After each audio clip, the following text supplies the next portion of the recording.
Cruella es el mejor live action de Disney en los últimos años y considero que puso sobre la mesa unos temas interesantes que podrían explorar en sus futuras películas. En este video quisiera hablar sobre la romantización del villano y su creciente auge en el mainstream de Hollywood. ¿Qué significa esto y por qué es contraproducente para la industria? Quédate hasta el final para averiguarlo.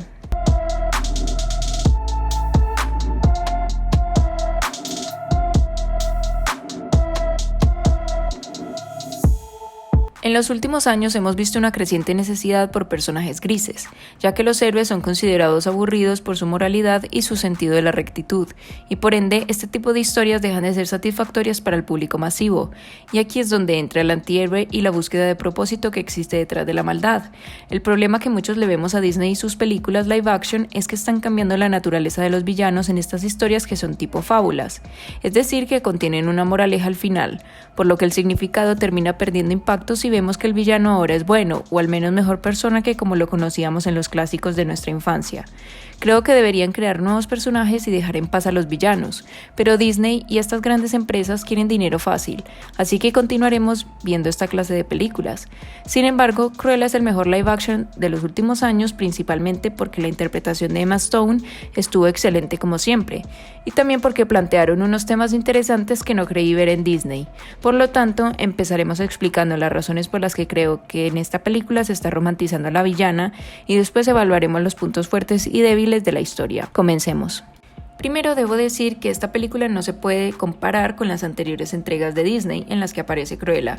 ¿Por qué? Bueno, porque cada una entrega elementos diferentes del personaje, y en el caso de Glenn Close su interpretación era más caricaturesca, mientras que la Cruella de Emma Stone adoptó un tono más serio que me sorprendió ver en una película de Disney.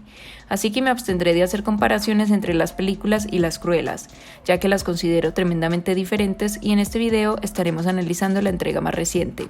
Ahora, como mencioné antes, esta película se contradice a sí misma en el sentido en el que quiere entregar los orígenes de Cruella para finalizar en el punto en el que la conocemos. Sin embargo, esto no sucede por ese pequeño detalle llamado romantización del villano, que consiste en hacer que un villano sea mejor persona con el fin de hacerlo pasar como un antihéroe. Es decir, que en cierto sentido llegan a redimirlo.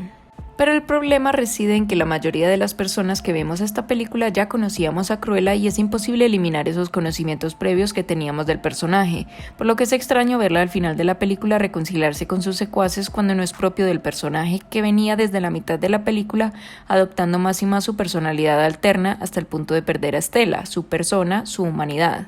Así que como vemos se contradicen al final porque hacen que Cruella no se convierta en una villana, sino que en una especie de antiheroína, por lo que la película pierde su impacto y su propósito porque no terminó siendo mala, simplemente adoptó una mejor estética.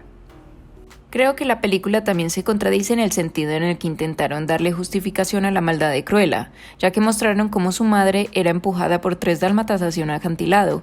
Sin embargo, al mismo tiempo intentaron mostrar que Cruella era mala desde bebé, debido a la herencia de su madre biológica.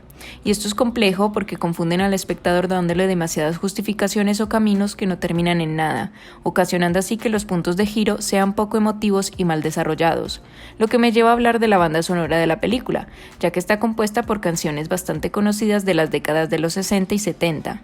Abusan en exceso de estos recursos provocando un agotamiento en el espectador debido a que rompen constantemente con el tono que requerían algunas escenas y por ende terminan perdiendo emotividad y tensión, lo que me lleva a concluir que la escritura era mediocre, pues la tensión la generaban unas canciones icónicas que en lugar de acompañar la escena hacían que la película pareciera un videoclip.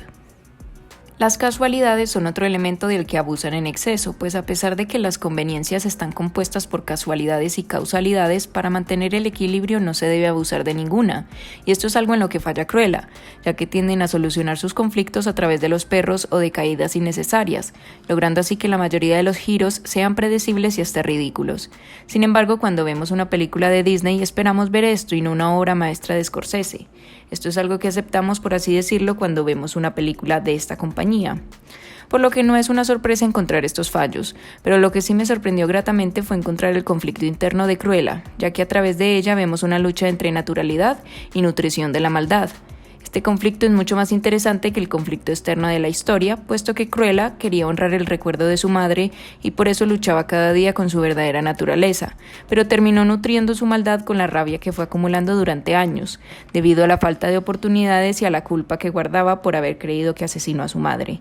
Además, esta película es la antesala de la transformación que veremos en el personaje, pues está claro que Cruella se convertirá con el tiempo en su madre biológica, la baronesa, ya que se da a entender que le será imposible escapar de su verdadera naturaleza.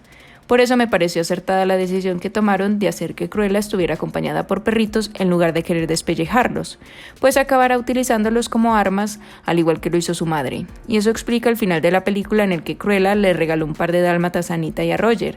Esta Cruella es mucho más inteligente y espero que sea más despiadada en la secuela. Una de mis predicciones es que Cruella le hará a Anita lo que la baronesa le hizo a ella, es decir, que le robará sus diseños y la explotará al máximo, finalizando así su evolución como personaje. Las similitudes con El Diablo Viste de Prada son obvias. Emma Thompson vendría siendo Miranda Presley y Emma Stone sería Andrea Sachs. Así que pasando al siguiente punto, creo que hay que mencionar el excelente trabajo en los vestuarios y maquillajes de Cruella, pues los estilos son hermosos y particularmente el maquillaje muestra su evolución como personaje, ya que como pudimos ver, Cruella al comienzo de la película apenas se utilizaba maquillaje, pero al final las sombras eran anchas y oscuras y sus labios rojos, por lo que se evidencia su evolución, combinado con su icónico cabello bicolor. Por otro lado, tengo que resaltar que Cruella es ahora un ícono anarquista, y esto también tiene que ver con las últimas tendencias que ha tenido el cine en los últimos años. Por ejemplo, hemos visto a Harley Quinn, Joker y a Tonya en pantalla, por lo que es evidente la influencia de estos personajes en el estilo de Cruella. Además de ser un ícono anarquista, la película intenta que Cruella sea un ícono feminista, ya que en Hollywood entienden al feminismo como un movimiento que busca empoderar a la mujer, y por consiguiente terminan saliendo películas con protagonistas girl boss que no representan la realidad de la mayoría de las mujeres hoy en día, haciendo que sea poco realista y ocasionando un impacto nulo en la cultura. Esta clase de feminismo lo que hace es invisibilizar aún más el patriarcado, logrando que las mujeres se cierren a la realidad que viven otras, y por ende terminen convirtiéndose en las opresoras de esas menos privilegiadas. Eso es en esencia el feminismo liberal, pero en realidad lo que busca el feminismo es la liberación de las mujeres y la igualdad de género. Por eso esta clase de personajes son muy superficiales y generan la sensación de que a la fuerza quieren hacer que el público empatice con ellos, y especialmente quieren minimizar los problemas que viven muchas mujeres bajo el capitalismo, como buscan minimizarlos a partir de una estética bonita y una mujer blanca empoderada. En definitiva, Cruella es el mejor live action de Disney porque humanizaron al personaje. Sin embargo, eso no la hace una película buena y está bien aceptar eso, como también es correcto afirmar que esta película funciona gracias a las actuaciones de Emma Stone y de Emma Thompson. Es una película muy recomendable para pasar el tiempo y además es divertida. También es cierto que se está tratando de dar más profundidad a personajes que en otros tiempos no pudieron haber tenido esa oportunidad porque no era tendencia o porque no les dio la gana a los escritores, pero en mi opinión, lo mejor sería crear nuevos personajes, aunque como mencioné antes, la nostalgia vende y eso es lo que Disney busca. Creo que esto es contraproducente para la industria porque nos priva de la posibilidad de ver nuevos personajes en pantalla que podrían ser más complejos, y a mí personalmente me gusta que los villanos sean icónicos, pero sobre todo malos. Déjame en los comentarios lo que opinas de esto y si el video te gustó, suscríbete y dale me gusta. Gracias como siempre por llegar hasta el final.